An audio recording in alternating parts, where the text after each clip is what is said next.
Hello, everybody, and welcome to our session today. We're very excited to spend the next hour speaking with you about patient stories and health literacy training, and to talk about our experience over the past few years doing this work. So to get started, first of all, I'll introduce our presenters on behalf of all of us. So today you'll be hearing from Jack Ireland, Sophia Wong, and me. I'm Farrah Schwartz. So Jack is a patient partner at UHN and has been for almost 3 years. And he describes his life as living the patient declaration of values, which you'll hear more about in a few minutes. Sophia Wong is a capacity building coordinator at UHN with the patient education and engagement team. And in this team, Sophia does a lot of work with teams to identify their needs to effectively engage with patients and their care and provide trainings for skill development. And I'm the manager of patient education and engagement, and I've been doing hospital-based patient education work for about 15 years now. Over that time, I've had some focused experience working in adult rehab and then other opportunities to work with clinical teams across a lot of different hospital programs. So we hope that you'll enjoy hearing from us today. And this is what we hope you'll gain today from our session. So over the course of the hour, we'll be talking about our work bringing patient stories into staff teaching at UHN. We'll talk about how we developed the videos and how they've complemented the education that we were already doing. And as we describe the work, we'll try as much as possible to make this transferable for other settings and other work by pulling out learnings that we've found could apply in other ways, and important learnings for this for these projects and to advance this work overall. By the end of this session, we hope that you'll have helpful information on each of these learning objectives and really be able to describe the benefit of incorporating patient stories into your work. You'll have some tips on formulating meaningful stories. And then finally, you'll have 1 to 3 ways to effectively integrate patient stories into healthcare provider education. Hope you so to get started, we've got lots to talk about, and we thought it would be helpful to give you a little bit of background on our hospital and our program so you know of where we're coming from. The University Health Network is located in Toronto, Ontario. Toronto is a large city in Canada with 6.3 million people in the overall Greater Toronto Area, or as we like to call it, the GTA. It's a pretty diverse city. 50% of the population identifies as a visible minority, and 46% of the population identifies as having been born outside of Canada. Approximately 260,000 people in the city cannot speak English or French, which are our national official languages. And so we have a really diverse population that we work with. University Health Network, being one of Canada's largest hospital systems, has 4 hospitals and a school built in, more than 16,000 employees with over 4,000 nurses and 1,000 doctors. We have a huge range of clinical programs, all the way from family health to acute specialized care to rehab. And some of our specialized programs include oncology and transplant care, neuroscience, cardiac, and others. Our patient population, majority of our patients come from the GTA or Greater Toronto Area, with some from other parts of Ontario and Canada. And we also have an international patient program. So really just a huge diversity of needs and programs happening at the hospital.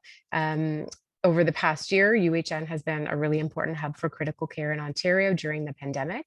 And we're also in the midst of a health information system transformation. So we're bringing Epic into the organization as our EPR provider. And as some of you know, that's a pretty big job.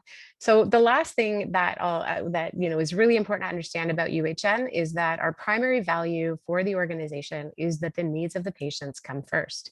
And so that drives a lot of our work and what we do in patient education and engagement. So I'll tell you a little bit about our program now, or our portfolio. So the patient engagement portfolio is here to support equitable, clear, accessible, timely, and compassionate care at UHN. A lot of things at once. So we came together as a portfolio in 2015 with this big mandate. And our portfolio is organized and aligned with the Health Quality Ontario model for patient engagement. And so what we look at when we talk about patient engagement, and what you see here is engagement at 2 two levels. So engagement at the care level, which includes what you would expect when a lot of times when we look at health literacy, we look at engaging in consent or personal care decisions, self-management and treatment. So that's what we talk about when we talk about engagement at the care level. And within this area of focus in our portfolio, we have 4 different programs. There's the UHN patient portal, which provides appointments, test results, and health information to people through a secure website. There's the patient learning and experience centers or patient libraries that really provide customized information for people as they need it, if they're UHN patients or staff. The patient education and engagement program we'll tell you about a little bit later, but we really focus on providing resources to provide support for engagement and care, as well as capacity building for staff. And then finally, interpretation and translation services to address any language gaps and make sure that people have access to informed care, regardless of their language of communication. And then we talk about engaging with patients in program and service design. And what that means is really having patients involved in planning, service design overall, and other important decision-making for the organization. So for example, we've had patient partners involved in planning a new outpatient care strategy, as well as participating in the CEO's hiring panel. So it's really about bringing people in to help make the decisions that will affect them as patients. So within that area of the portfolio, we have patient partnerships, which brings UHN current and former patients on board, as well as patient relations, and they're involved in quality and safety reviews related to patient care issues. And it's really important to note that we focus on patient engagement in a lot of ways, and also recognize that a lot of other hospitals don't have the same portfolio or infrastructure to necessarily support this work. But there are still a lot of ways, both at the direct care level and at the organizational level, to bring patients their voices on board and to bring patients on board to ensure that they're engaged with care. So I'm going to tell you a little bit more about the patient partner program now, to give you a sense of that. So what you see here is the last time that we were all together celebrating the patient partners, which was in late 2019. You may be able to tell just from seeing that it's a bit of an older picture. And we're really proud that throughout the pandemic, we still have 139 active patient partners, and there have been 215 engagements over the past year as well. And it's so critical because when everything was shutting down, we had to switch. We had to think about virtual engagements and thinking about doing it a little bit differently, but we never stopped, and we made sure that patients were at the table as much as they could be throughout the pandemic. And so we've continued to work and build on that as well. And so really the patient partnerships program is about partnering with patients and caregivers to help shape care quality and safety at the organizational level. And so we partnered very, very much with this program as a portfolio to do the work that we're describing today with videos and teach back. So before I hand it over to Jack to talk a little bit about what it's like to be a patient partner, the last thing that we just wanted to tell you about as important background for our work is the UHN Declaration of Patient Declaration of Values. And this work is a part of the provincial accountability that's required. Every hospital is required to have a declaration of values. What UHN has done, though, is really put it at the forefront of care. These values were co-created together with patient partners, and actually had 2 patient partners who co-sponsored and led this work. And to reach these values, people were engaged in care at over 11,000 data points to really understand what was most meaningful. The reason we wanted to show these to you today is because a lot of the work we do is driven by these values, and we really go back to these values to articulate why it's so critical to have patient partners at the table and why it's so important to do our patient engagement work. Jack was actually a part of the committee that developed this Declaration of Values. And so now Jack is going to tell us a little bit about his work as a patient partner, as well as, just how the Declaration of Values fit in. Good afternoon, everybody. My name is Jack Ireland. I had a stroke in 2012, and I was diagnosed with squamous cell carcinoma stage 4, which presented itself as a tumor at the base of my tongue in 2015. There we go. The results of radiation treatments left me with dysphagia, which really means I'm tube-fed and unable to swallow anything, including my own phlegm. So every now and then you might see me do something antisocial, like spit into a bottle. My apologies up front, but that's the way I live. I have a tube called Mickey, which is a low-profile stomach port. I have some difficulty speaking and articulating some sounds. I'm cancer-free and I'm thriving. Organic foods, walking with track balls, cycling, swimming, Tai Chi and weight training are my lifestyle choices. I've been in the patient partnership program at the University Health Network in Toronto for the last 3 years. I've had the privilege to work with so many dedicated, brilliant people. A few of the committees I work with include the Head and Neck Steering Committee, Quality and Safety Committee at Toronto Rehabilitation Institute, our Patient Care Synapse Enhancing a Hospital Information System, Patient-Oriented Discharge Strategy across all Toronto rehabilitation sites, a patient partner co-design. This phase of project for speech language pathology and several short presentations, including lunch and learn sessions, a presentation with the Princess Margaret Foundation, my story with my partner at the Head and Neck Awareness Evening in 2019 with the theme Alive and Thrive. I really got started with the patient partnership program because I wanted to coach other patients who've had or are about to have G-tubes installed. This peer-to-peer information trade is to pave the way for others to make an easier transition than what I experienced. I did the research, sourced the equipment, and established routines for NASA tube feeding. So these are just a few of the examples that I've been involved with at the patient partnership program. Thank you. Thank you very much, Jack, for sharing with us. And so as we go through, we'll continue to hear from Jack about his experiences. So now what you see here are some examples of what we do in patient education. So as mentioned earlier, it's more than just developing resources. We really work with the hospital to ensure that people have accessible, clear information at the point of care. And you see an example here is one of our COVID resources, as well as a lot of capacity building to ensure that staff actually have the skills that they need to engage patients in their care and to make sure that that they've heard all the information. So that's where TeachBack comes in. And so the other example here that you see is a poster that was developed to really remind staff on the unit that, using TeachBack is an important part of care and to give some specific examples as to how they can use TeachBack in their care. So that is the patient education program. And what we thought we would do is give you a bit of a timeline of how TeachBack has really developed at the organization. And it tells an important story. So as we talk about our progress on TeachBack at UHN, you may also see some familiarity with your own organization or status for implementing TeachBack.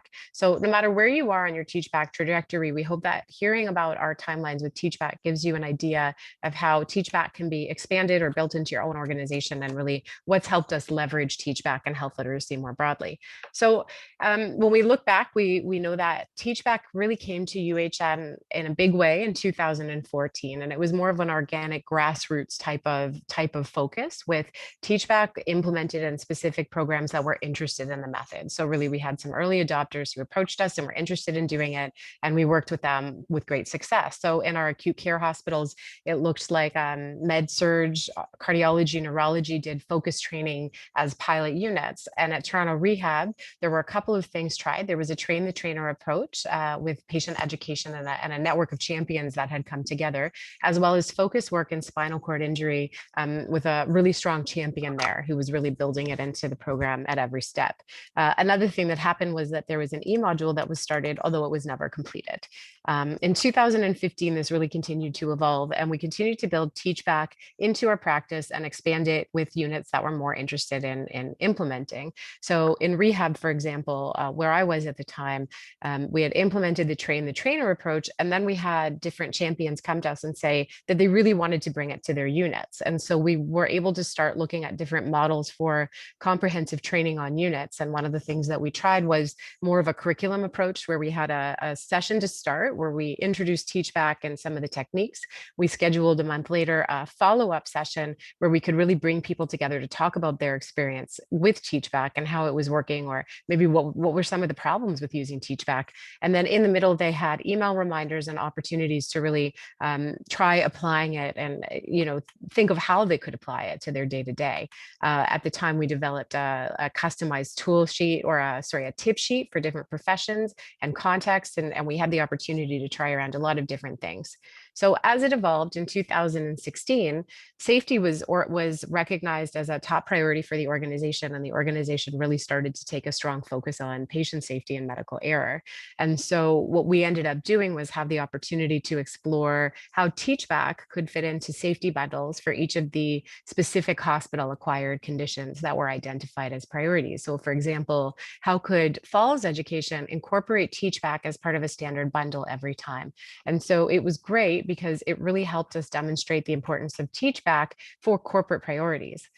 At the same time, what was happening was there was a tool that was being developed by a group at UHN called Open Lab, and this is called PODS, or Patient-Oriented Discharge Summary, which some of you may have heard of. It's a UHN developed tool, and it was being implemented in certain clinics. And what was happening was teachback was being used as a way of using PODS as a key safety approach. So especially in spinal cord rehab, where there was so much teachback already implemented, it was a great opportunity to look at how teachback could really close gaps of discharge teaching and ensure that people were going home as safe as possible. So by the end of 2016, we continued to have teachback rolling out, and we were starting to have organization-wide recognition by name. People were talking about teachback. What is teachback, and how does it relate to discharge teaching? In 2017, that's when some of the patient stories for teachback really also started to evolve. So we have a situation where people are talking about teachback and they're hearing about it, and patient engagement is also so important. There was a strong recognition of patient involvement and peer support. So some of the examples that Jack talked about with his own teaching of others. And so with patient partnerships really getting up and running, it was a chance to say, how can we bring patient voices to our teaching? And so under the leadership of the people who at the time were working at Toronto Western, Rita Kang and Leah Sultan Khan, there were sessions implemented at cardiology and stroke that included patient partner facilitators. And these were very short 45-minute sessions that were done multiple times on the same unit. There was a little bit of didactic teaching about health literacy and teachback. There was the opportunity for a patient partner story, and then a modeled role play based on that story, followed by practice opportunities for the learners. And so those went really well, and kicked off our opportunity to think about how we could do our teachback teaching a little bit differently to really bring patient voices to the forefront. We found it was so important because it really helped demonstrate the impact of teachback in a way that we can't do ourselves. We can talk about the evidence, and we still do that, and we can talk about it as a top safety practice, but hearing from an individual about the experience that they had with teachback says it like nothing else. And we got great feedback that this was very meaningful learning, and that staff also really appreciated the chance to interact. So at the same time as all this is happening, we're also working with our provincial Ministry of Health, and part of the teachback work there was co-leading a webinar in the province for teachback in different institutions. So as all these things were really coming together, it led to a lot more momentum and a lot more energy. So that brings us to 2018, when we first started working with Jack. We were approached to do some more enhanced teachback in brain injury rehab and stroke rehab specifically, as they were starting to implement PODS, their discharge tool. And so we were fortunate enough to start working with Jack and got involved in planning a session for this team. So we used the curriculum model we described before, where we had 2 sessions about a month apart and reminders in between. And we did about three different rounds of this with the staff that were involved. And so it was a really great opportunity to work together and get to know the teams again. And now Jack will tell us about his experience being involved in that part of teachback training. Hi. In 2018, I was invited to join a committee at the Toronto Rehabilitation Institute to share my story and participate in teachback training for healthcare professionals. It was so valuable. It took me out of my comfort zone, which was exactly what I needed to deliver a meaningful presentation exercise. The support and encouragement from Sophia, Farrah, Angie, and the team is integral to the success of this program. I delivered a short bio and experience in the healthcare system. The team set up 2 role-playing scenarios based upon my healthcare experiences. One where I experienced no teachback, and the second scenario where teachback was used. We took the show on the road. We did 3 sessions at the Toronto Rehabilitation Institute, 1 at Toronto Western Hospital, and an off-site at a family health clinic. The audience in each comprised of clinicians, nurses, and healthcare staff. I noticed the audience in each of our presentations was reserved. By the end of 90 minutes, which included a workshop to apply teachback, the audience became enthusiastic and engaged.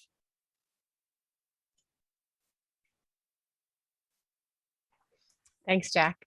So in 2019, we'd made such gains. We were doing Teach Back in a lot of different programs and had this opportunity, and the patient voice teaching was also gaining traction.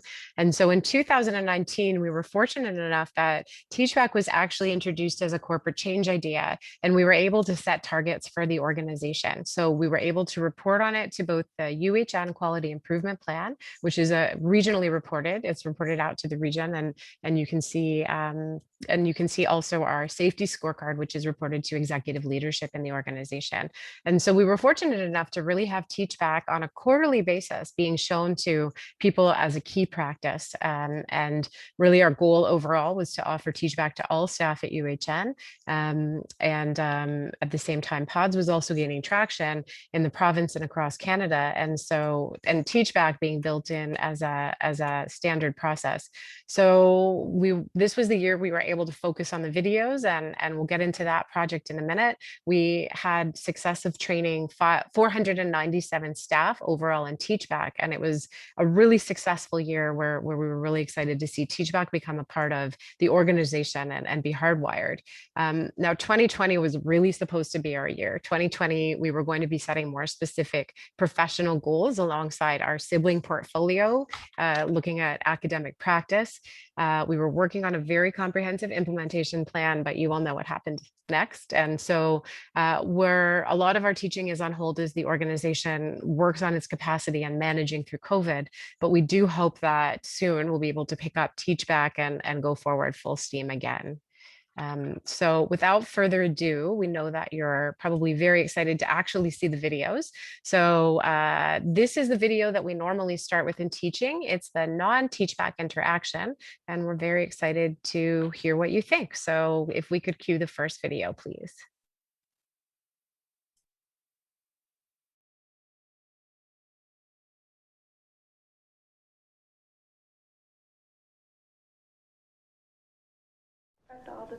Hi. Hello, can I help you? Hi, I'm Jack Ireland. I've come to pick up my prescription. Sure, can you give me a second? I'll get that for you. Perfect, thank you. Okay, Jack, so here's your medication. Oh, thank you. Have you had this before? No, I haven't. Okay, so the medication is called warfarin. It's a blood thinner, so it helps to prevent strokes. Based on your lab test, the dose you should be on is 2 milligrams per day. Okay. And you should take that once a day at the same time each day. So the key is to not take 2 doses in the same day. Yeah. Is that clear for you? Yes. Okay, great. Thanks. So Jack, I also see here you're on metoprolol and Nexium. Yes. Do you take those in the morning? I take them in the morning with breakfast. Okay, perfect. So continue doing that. The medications don't interact with warfarin at all. So Jack, do you have any questions for me? No, I'm fine. Okay, perfect. You're good to go. Thank you. Thank you.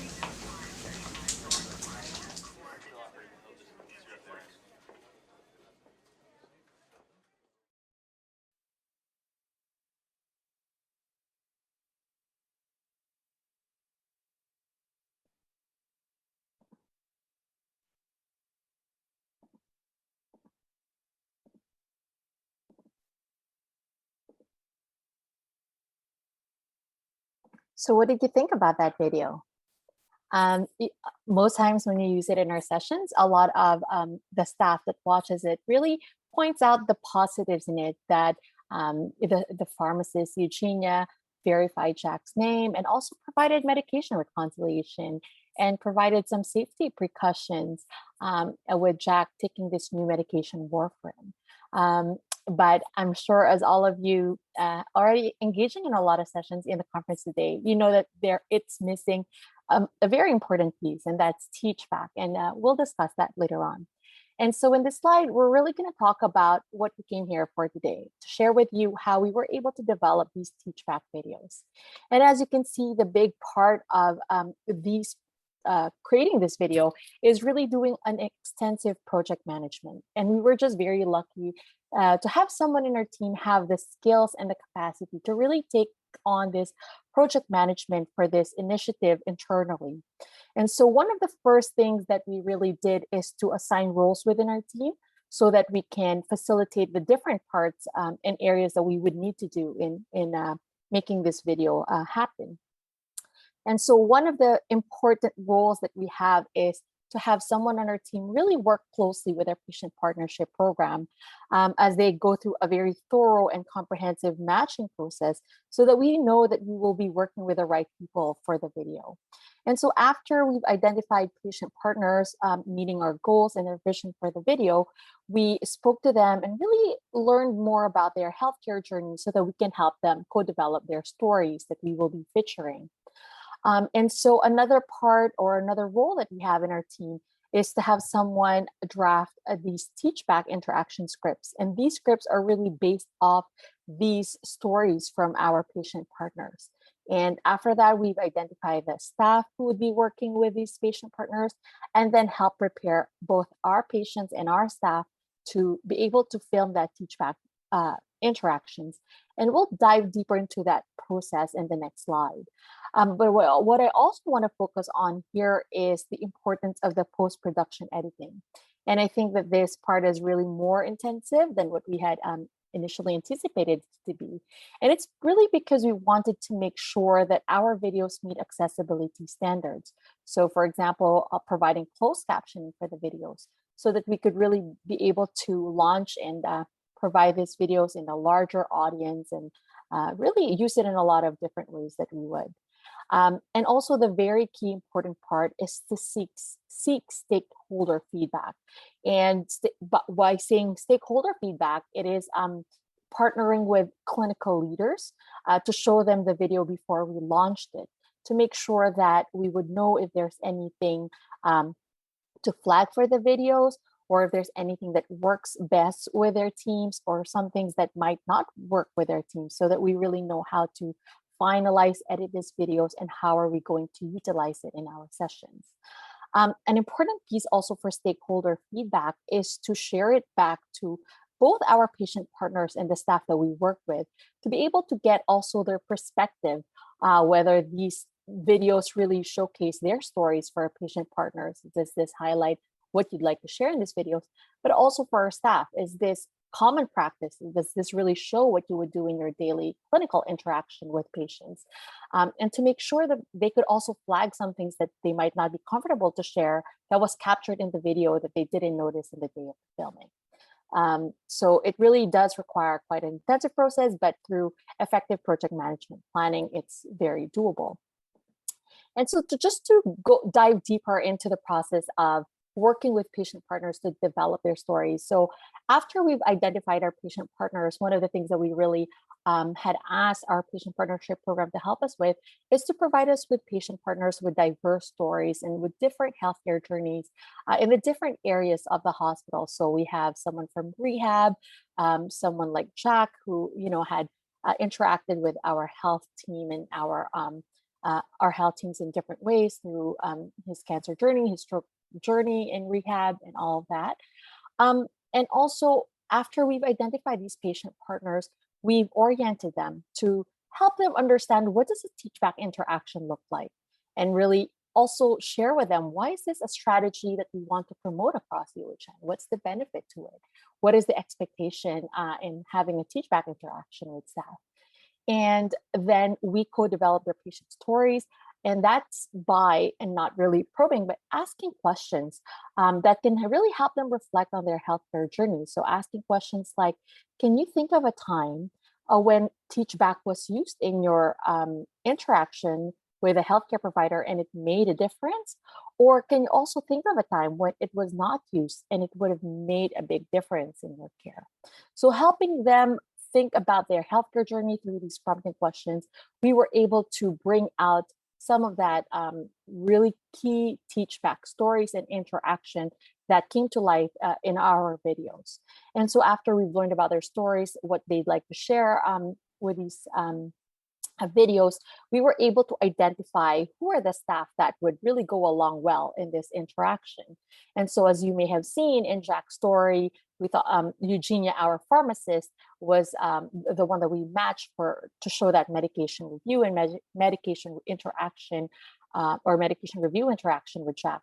And so the way that we did it is that we reached out to different departments in our organization, letting them know about the vision of our project. And because we work closely with them, have a closer relationship, to really share with them that we'd like someone from their team, and it depends who they would like to volunteer, to work with our patient partners to really showcase these videos. And so after we've co-developed these patients, after we've identified the staff, we were able to develop or write scripts to really share in these videos. And the important thing to know too is that these scripts were provided to both the patient partners and the staff for them to practice before we filmed. But on the day of the filming, it's really key to also still have a coach present in the filming room. And so this coach really helped provide support to both the patient partners and the staff in case they have any questions or in case they have clarifications. And as you can imagine, when you're filming a video, you're not able to memorize your script word per word. So if there are any spontaneous lines, or if there are anything that needs to be changed at the moment, this coach is able to make sure that we're still able to pull out that Teach Back interaction that we've envisioned, and that we're also really sharing the information that we need from the encounter. And so now, just to show you an example of how we were able to have Jack share his story through these videos. Now we're ready to share Jack's story. Hi, I'm Jack Ireland.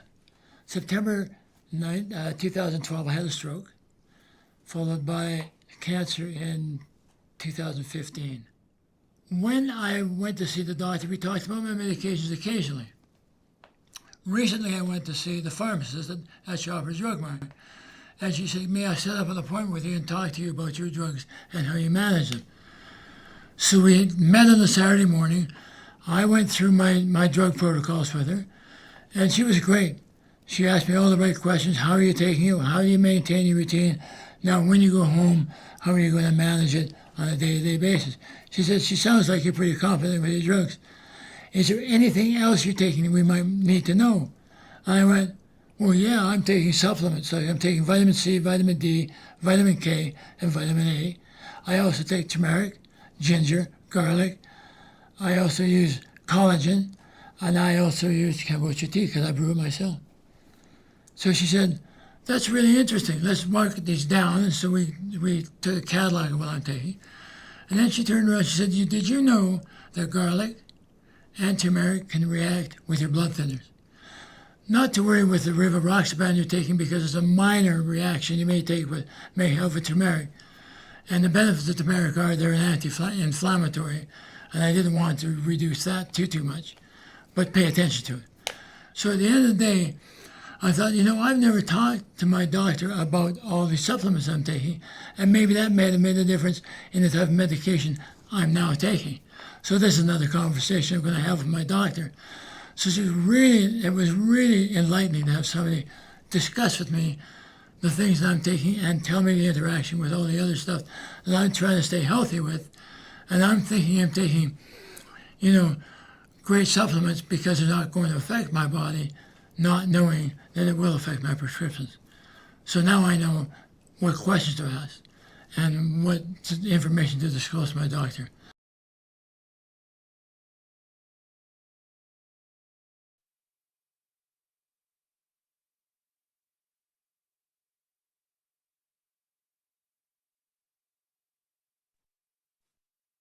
Great. And now we would like to hear from Jack. We're very privileged to have him with us as a facilitator. So Jack, can you tell us a little bit more about the experience of you sharing this story when you used to do in-person facilitation with us in our trainings, as compared to now when we're sharing your story through this video? Well, you know, once the delivery was securely embedded, the team made this video, and I was approached by the teachback team, to see if I would be willing to participate in this video. This way, the teachback sessions should be widely disseminated simultaneously across the University Health Network.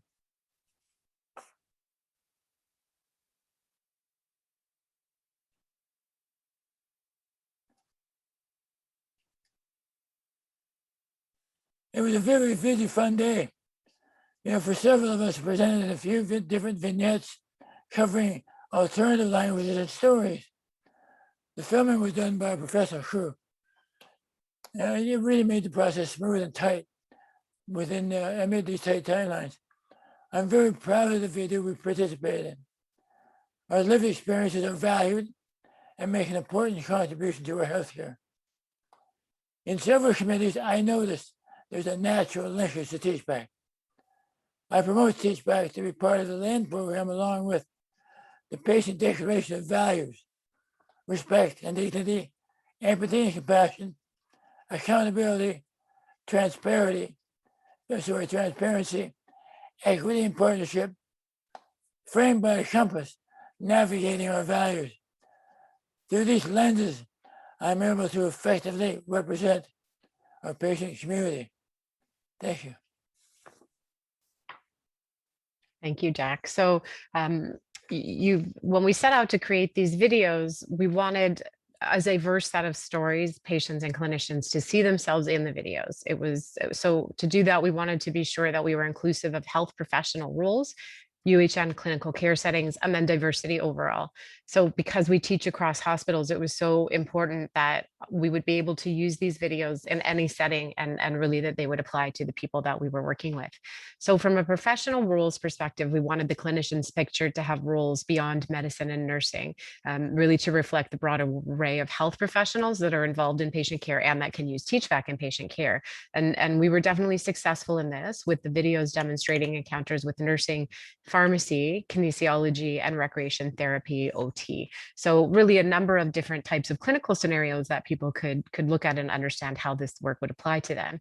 From a clinical care situation, we always wanted the video, to relate to various care situations, such as inpatient, outpatient, acute, and rehab needs. So as Sophia mentioned earlier, we were really able to land on this and to make sure that every program we would be working with would have some sort of video that would resonate. We also really wanted to focus on racial and cultural diversity as an element of inclusion in the videos. As we mentioned earlier, Toronto is a diverse city. It's actually been named as one of the most diverse cities in the world. And this is reflected in UHN's workforce and patient populations. So we wanted to do our best to consciously seek diverse representation for both staff and patients in the video.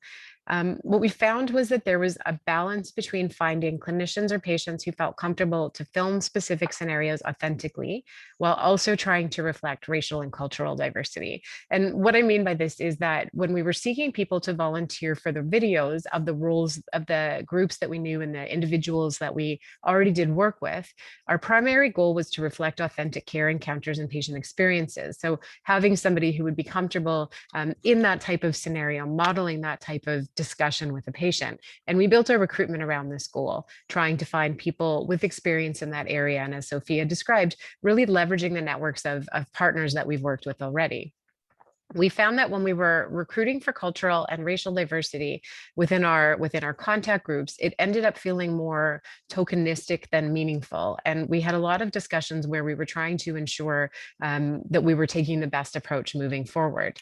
So as an example, I could tell you about our plan for language diversity and what we ended up doing with that. So we really wanted to include a scenario that had a medical interpreter so that we could demonstrate that you can do teach back with language gaps if you have an interpreter, and that it could be used across language.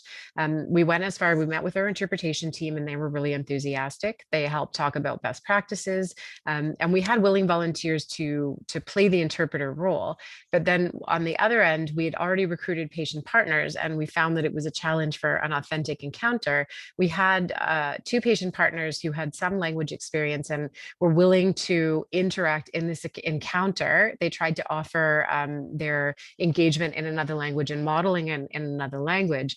But we found as we took this approach that because they hadn't actually communicated in healthcare in this language, and that wasn't really a part of their encounter, that it didn't come across as a real experience. And we were worried that later on it would seem something would happen that would compromise whether it was actually usable in real life and would resonate with people.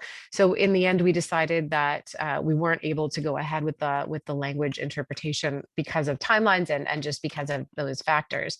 And so when it came to racial and cultural diversity, we found that to specifically recruit for that was a little more challenging. And really, we just kept going back to what our primary goals were in order to make decisions and continue recruiting providers to participate in the videos.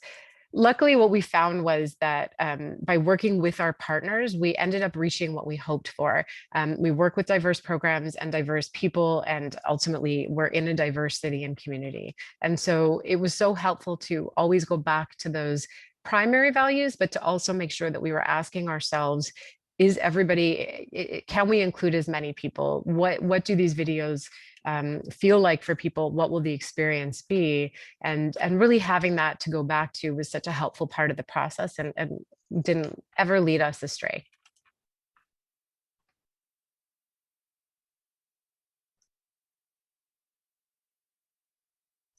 So now we're going to show you the last video in the set, and then we'll finish off with our summary and questions.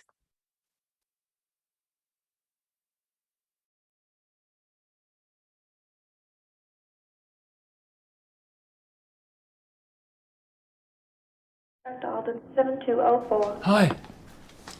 Hi there, can I help you? Yes, I'm Jack Ireland. I've come to pick up my prescription. Hi Jack, my name's Eugenia. I'm your pharmacist for today. Great. Do you have a few minutes to go over your medication? Certainly. Sure, take a seat. I'll get your Thank you medication. very much. Okay, Jack.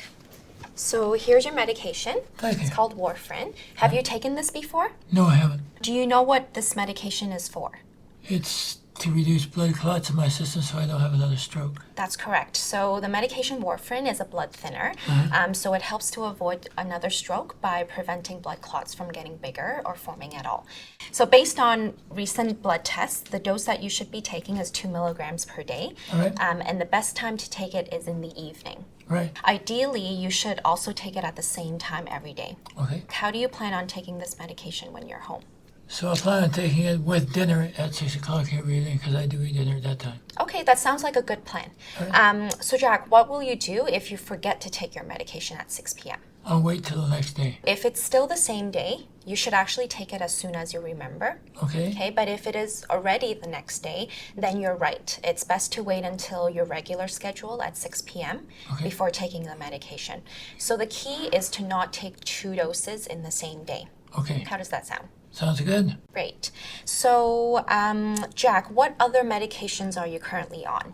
So I'm taking metropolol for atrial fib, Yep. and I'm taking Nexium for GERD. Okay. And how do you take these medications? Oh, I take them in the morning around 6 when I have breakfast. Perfect. So I also see the same details in your file here. What questions do you have for me? You know, I'm taking some supplements, Okay. and I'm taking over-the-counter vitamins. I'm using turmeric in my food. I'm also drinking kombucha tea. Okay, so that's actually a really good question. It's very important information to go over. So for your multivitamin and the kombucha tea, those are fine to take. They're quite safe with the warfarin. There are no interactions. However, with the turmeric, I do suggest that you stop taking turmeric just because the effect that turmeric has on the body is quite similar to warfarin. And taking the two together can actually increase your chances of bleeding as a side effect. Okay. Okay, so Jack, tell me, when you get home, how will you be taking all your medications and supplements? So I'll be taking the metropol and the next thing in the morning, like I usually do with breakfast at 6. I'll wait till 6 o'clock at night for dinner, and I'll take the warfarin with dinner. And I'll also continue taking my multivitamins and kombucha tea. That's perfect, Jack. Great. So our number is on the medication vial here. If you do have any questions, give us a call anytime. I'll do that. Okay, thank Thank you. you very much.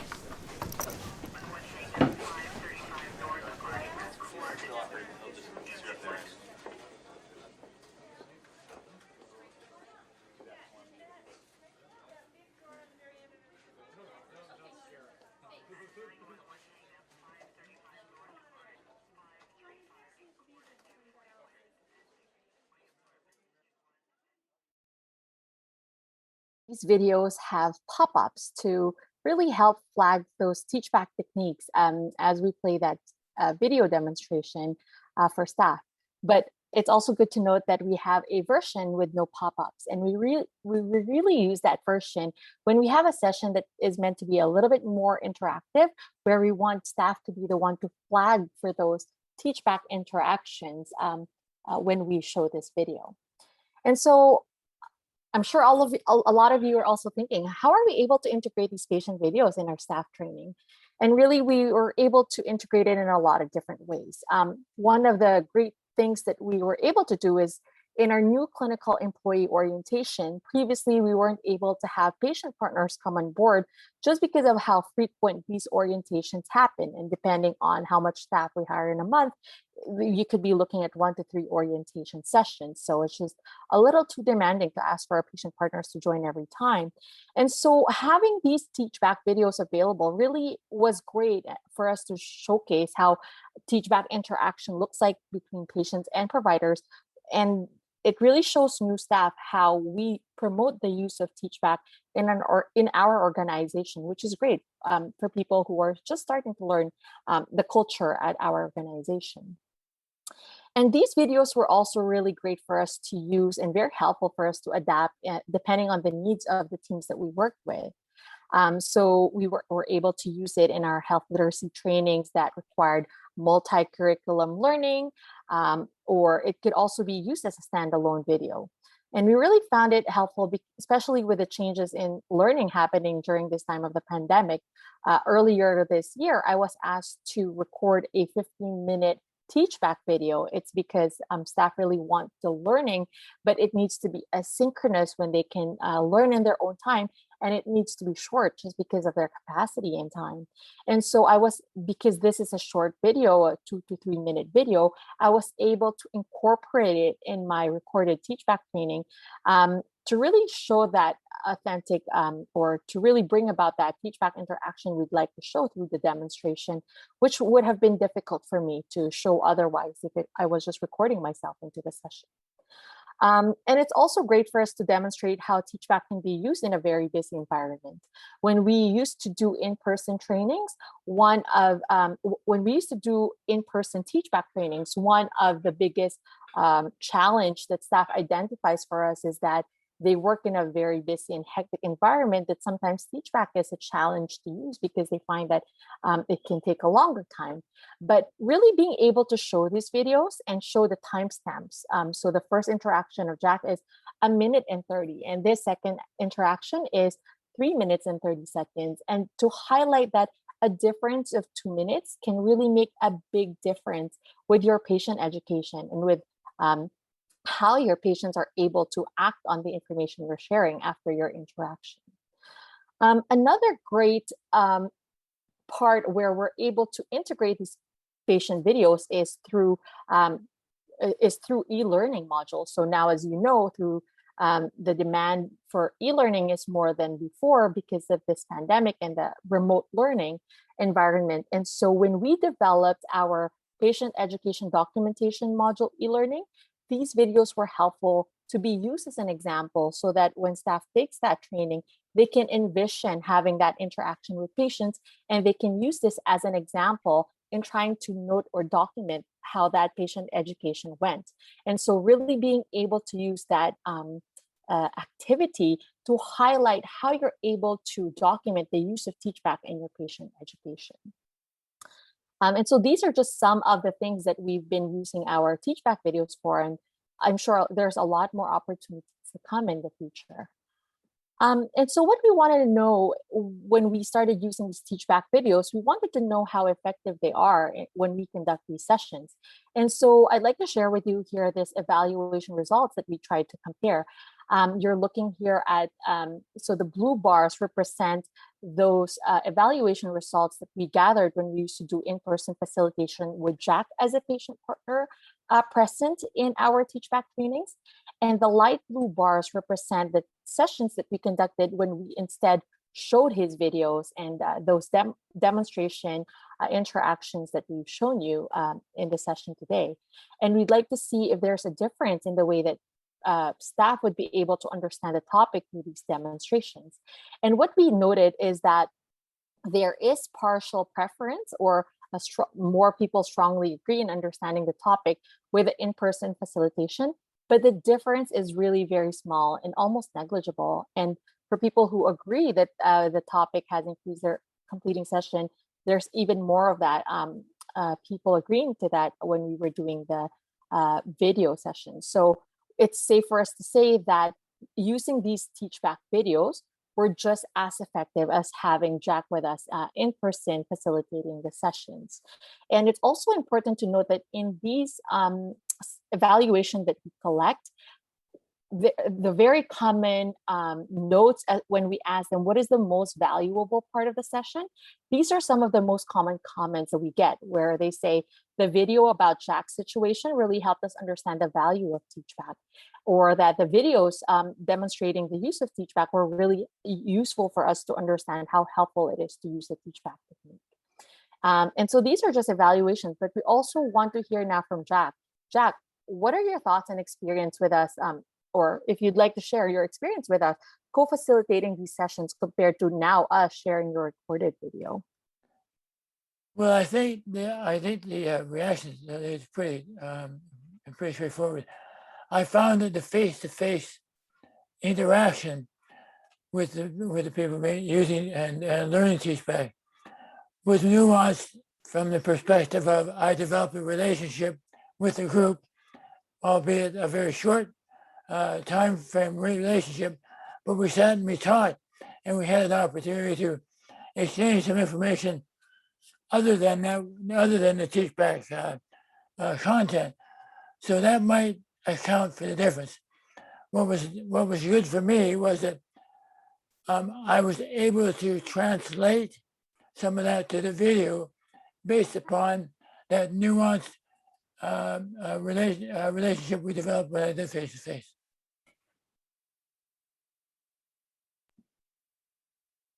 Thank you, Jack. And as you mentioned earlier, you are also pulled in a lot of different patient partnership work. So it's really great to have your videos and your willingness to share your story through a video so that we can reach more people and audience in our training. Yeah. And so we, as Farrah mentioned, Teachback in our organization goes all the way back from 2014. And so this evaluation that we try to assess is just trying to dig deeper and to analyze the data from when teachback sessions were starting in our organization. So meaning these are the teachback sessions when I wasn't in my role yet, and Farrah was really not deep into conducting a lot of these teachback sessions yet at that time too. And we just want to know how effective it is to still be using the teachback videos compared to those sessions. And we saw that it's a very comparable result, that it's still that they favor in-person facilitation slightly, who strongly agree, but in agree, there seems to be more favor for video use. But I think altogether, if we put this data, it really shows a very, very small difference to share that, teachback videos or the use of teachback videos are really just as effective as to having in-person facilitation. Although, as Jack mentioned, we can't also take away that human piece of him interacting directly with staff when we conduct trainings. But it's also safe to say that now with our current environment and doing a lot of these things remotely, these videos were really helpful for us to be able to provide that demonstration, even if we're not able to conduct sessions live. And so now we'd like to share with you also what our learnings are, and for you to consider what might be there available for future opportunities. So one of the things that we'd like to note before we share these videos, it's really important for us to also provide a brief introduction to staff before we play it. As some of you may have noticed, or as some of you may have noticed from the videos that we've shared today, when Jack shared his story, he said that he was taking rivaroxaban as a blood thinner, which was fortunate for him, because if he had taken warfarin, which we showed in the demonstration, it could have been a more serious side effect that he might be getting from taking warfarin and his supplements. And so in our script, we wanted to highlight that importance of safety in medication checks and using teachback. And so we used warfarin in that script for teachback interaction. So it's very important for us to highlight this for staff when we play these videos, just so they're not distracted by that small information. And so just to make sure that we're also able to keep track of these introduction and just some of these hints that we need to keep in mind before playing the video, we keep a facilitator guide.